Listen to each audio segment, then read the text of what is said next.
नमस्कार दोस्तों अमेरिका की एक ऐसी रिपोर्ट सामने आई है जिसकी वजह से पूरे इजराइल के अंदर हड़कंप मच गया है। जैसा कि आप सब जानते हैं, मिडिल ईस्ट वॉर के दौरान ईरान भी पीछे नहीं है। ईरान ने भी मिसाइलों की बौछार कर दी है इजराइल के ऊपर, जिसकी वजह से इजराइल का पूरा जो एयर डिफेंस सिस्टम है वो ओवरलोड हो गया है। एंड इसी की वजह से बताया जा रहा है कि इजराइल के पास हार्डली 10 से 12 दिन का ही जो स्ट्रैटेजिक मिसाइल है, जैसे कि आपने एरो डिफेंस सिस्टम के बारे में सुना होगा, तो बहुत कम स्टॉक बचा। आप देख सकते हो ये खबर, is Israel running out of missile interceptors, bombshell report claims defence system nearing breaking point as war with Iran escalate. तो थोड़ा सा इसको डिटेल से हम समझेंगे कि आखिरकार ये रिपोर्ट में क्या बोला गया और इसका इंप्लीकेशन क्या हो सकता है, क्योंकि अगर ये बात ठीक हुई तो यहां पर बहुत सारे जो सिविलियन एरियाज हैं वो कहीं ना कहीं वीक हो जाएंगे एयर डिफेंस सिस्टम में और काफी बड़ा नुकसान हो सकता है इजराइल को। चलिए आगे बढ़ते हैं, लेकिन उससे पहले दोस्तों आप सबको बता दूं, आप में से जो भी लोग यूपीएससी की तैयारी कर रहे हैं 2026 के लिए या फिर 2027 के लिए,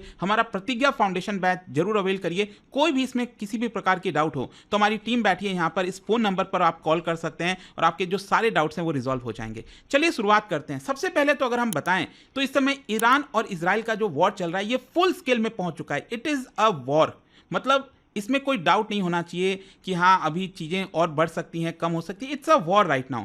तो फुल स्केल जो मिसाइल कॉन्फ्लिक्ट है इस समय चल रहा है, जिसकी वजह से ईरान ने भी hundreds of ballistic and hypersonic missile, जी हाँ अभी कल की ही बात है, मैंने वीडियो भी बनाया था कि इनका जो हाइपरसोनिक मिसाइल है फतेह 1 उसको यहां पर लॉन्च कर दिया था। एंड इसी की वजह से अगर आप देखोगे तो कई सारे जो टारगेट्स हैं इजराइल के अंदर, चाहे हाइफा हो गया, तेल अवीव हो गया, नदन जो कोस्टल रीजन है यहां पर, इसमें भी कई सारे जो इंटेलिजेंस सेंटर्स हैं इजराइल के, उन सबके ऊपर टारगेट करने की कोशिश की गई। इसको देखते हुए इजराइल ने अपना जो multi tier missile defence system है उसको ओवर ड्राइव कर दिया, मतलब फुल स्केल में लॉन्च कर दिया है, ताकि ज्यादा से ज्यादा जो मिसाइल्स आ रहे हैं ईरान की तरफ से उसको इंटरसेप्ट करके, जितना जल्दी इंटरसेप्ट करके डिस्ट्रॉय किया जा सके, ताकि इजराइल यहां पर सेफ रहे। तो ये इजराइल की समय कोशिश है। अच्छा, यहां पर थोड़ा सा इसके बारे में जानने से पहले इजराइल का जो मिसाइल डिफेंस इकोसिस्टम है वो थोड़ा सा आप जान लीजिए, क्योंकि यहां पर आपको 5 लेयर्ड डिफेंस नेटवर्क देखने को मिलेगा। एक तो सबसे पहले है आयरन डोम। आयरन डोम आप सब जानते होंगे, ये शॉर्ट रेंज रॉकेट्स के लिए होता है। जैसे कि 70 किलोमीटर की रेंज में अगर हमें किसी भी रॉकेट को इंटरसेप्ट करके किल करना है तो उसके लिए इजराइल इसका इस्तेमाल करता है, आयरन डोम। और ये ज्यादातर अगर आप देखोगे तो हमास हो गया, ऊपर से लेबनान में जो हिजबुल्ला हो गए, तो उन सब के ऊपर यह इस्तेमाल किया जाता था। फिर दूसरा, अगर हम मीडियम रेंज मिसाइल्स की बात करें, 40 टू 300 किलोमीटर के रेंज में ये इंटरसेप्ट करके किल करता है, वो है डेविड स्लिंग। और अगेन ये सारे इजराइल के द्वारा ही इस्तेमाल किए जाते हैं। फिर तीसरा, और ये बहुत इंपॉर्टेंट हो जाता है, arrow 2 and arrow 3। Arrow 2 and arrow 3 basically long range ballistic missiles के लिए है। 1500 किलोमीटर तक का जो है इंटरसेप्शन एरो 2 कर सकता है। और एरो 3 अगर आप देखोगे तो ये एक्सो एटमॉस्फेरिक हाइपरसोनिक मिसाइल्स को भी इंटरसेप्ट कर सकता है, 2000 किलोमीटर से भी रेंज से ज्यादा। अच्छा, ये जब एक्सो एटमॉस्फेरिक हाइपरसोनिक, इसका मतलब क्या है? सिंपल सी चीज है, मान लो ईरान है, ईरान ने यहां पर मिसाइल लॉन्च किया, बैलिस्टिक मिसाइल लॉन्च किया, तो यहां पर क्या होगा, इजराइल जो है उसको पहले ही मिड कोर्स में ही, जब ये बैलिस्टिक मिसाइल एटमॉस्फेयर से बाहर जाता है, स्पेस में जाता है, और स्पेस में ही इजराइल जो है उसको डिटेक्ट करके किल कर देता है, तो इसको हम कहते हैं एक्सो एटमॉस्फेरिक हाइपरसोनिक।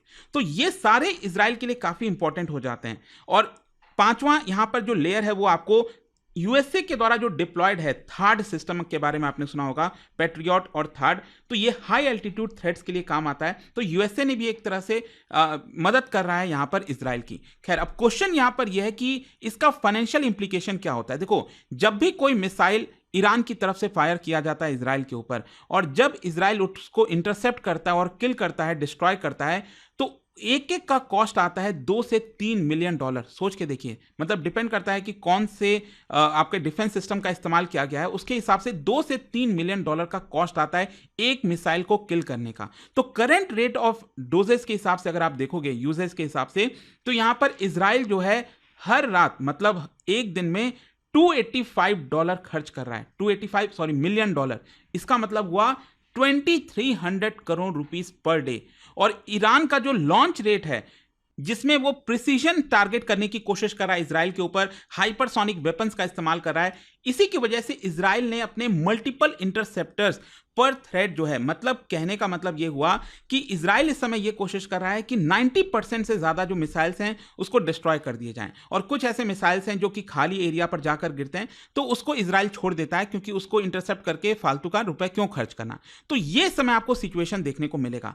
तो अब क्वेश्चन यह है कि यह कब तक चलता रहेगा, क्योंकि ऑलरेडी आप देख रहे हो ऑलमोस्ट एक वीक होने जा रहा है और यहां पर लगातार युद्ध चल ही रहा है। तो इसको देखते हुए यहां पर यूएस डिफेंस के सोर्सेज से जो रिपोर्ट सामने आई है उसमें यह बोला गया है कि इजराइल इस समय ऑलरेडी जो एरो टाइप इंटरसेप्टर्स है, मैंने आपको ये दिखाया ना, एरो टाइप, एरो 2 और एरो 3, ये वाले जो इंटरसेप्टर्स के मिसाइल्स हैं उसमें से 400 से ज्यादा ऑलरेडी इस्तेमाल कर चुका है। मतलब उसके पास जो स्ट्रैटेजिक स्टॉक पाइल था उसका एक बड़ा हिस्सा उसने ऑलरेडी यूज कर लिया, और इसी हिसाब से अगर चीजें चलती रहीं तो 10 से 12 दिन के अंदर उसका जो एरो मिसाइल्स रिजर्व है वो खत्म हो जाएगा, डिप्लीट हो जाएगा। और एक बार ये डिप्लीट हो गया तब इजराइल के लिए खतरा काफी बढ़ जाएगा। मतलब ऑब्वियस सी बात है, उसको उन पर्टिकुलर टारगेट्स पर प्रायोरिटाइज करना पड़ेगा। मतलब इजराइल को अब चूज करना पड़ेगा कि वो कौन से मिसाइल को किल करे और किसको छोड़ दे। तो हो सकता है कि यहां पर जो स्ट्रैटेजिक एसेट्स हैं इजराइल के, तो उसको तो वो प्रोटेक्ट करने की कोशिश करेगा और उन सारे मिसाइल्स को गिरा देगा, लेकिन कई ऐसे मिसाइल्स होंगे ईरान के जो कि इजराइल के सिविलियन एरियाज में जाकर गिर सकते हैं, जो कि अगेन काफी ज्यादा नुकसान पहुंच सकता है इजराइल को। तो इसी की वजह से ये काफी बड़ा खतरा बताया जा रहा है इजराइल के लिए। अच्छा, यहां पर स्ट्रैटेजिक वल्नरेबिलिटीज क्या इमर्ज हो रही हैं, क्योंकि अगर आप देखोगे तो ईरान ने ऑलरेडी कई सारे सक्सेसफुल हिट किए हैं इजराइल के ऊपर।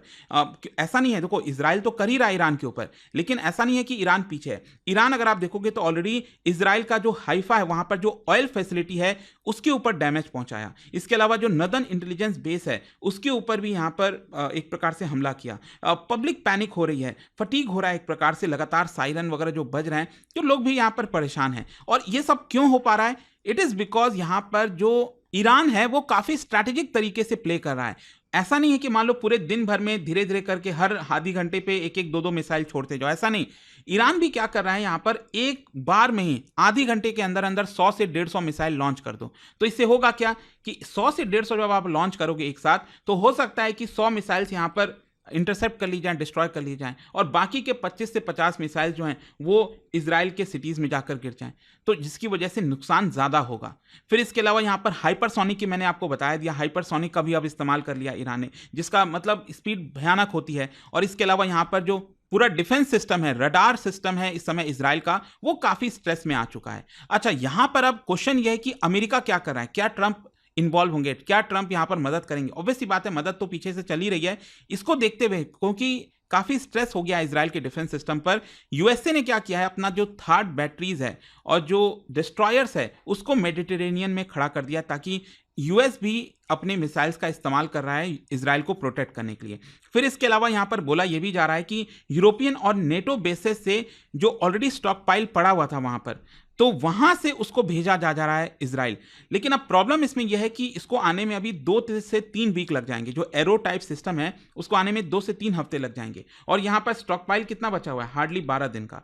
तो आप समझिए कि इस समय इजराइल कितना ज्यादा वल्नरेबल हो गया है। और इस ईरान की स्ट्रैटेजी मैंने आपको बताई थी कि किस तरह से ईरान जो है सब कुछ को कंबाइन कर रहा है इस समय, और मतलब ज्यादा से ज्यादा जो पावर है वो ईरान यहां पर फोर्स कर रहा है इस समय इजराइल के ऊपर। और इसी की वजह से अगर आप देखोगे तो उनका मेन एम इस समय ईरान का ये हो गया है कि इजराइल का जो डिफेंस है उसको ड्रेन कर दो और वल्नरेबिलिटी एक प्रकार से एक्सपोज कर दो। क्योंकि ऐसा देखो, इजराइल भी इसी तरह की चीजें कर रहा था। इजराइल ने भी यहां पर ईरान के जो ओवरऑल डिफेंस सिस्टम है उसको खत्म कर दिया, ताकि उसके फाइटर जेट्स ईरान के अंदर जाएं और बॉम्बिंग करके आ जाएं। और यहां पर ईरान ने जो हाइपरसोनिक मिसाइल का इस्तेमाल किया है ना, फतेह 1, वो अगर आप देखोगे तो जो ट्रेडिशनल रडार है उसको वो इवेट कर देता है और जाकर हिट करता है। इसके अलावा इसकी स्पीड मैक 13 से 15 होती है, ह्यूज।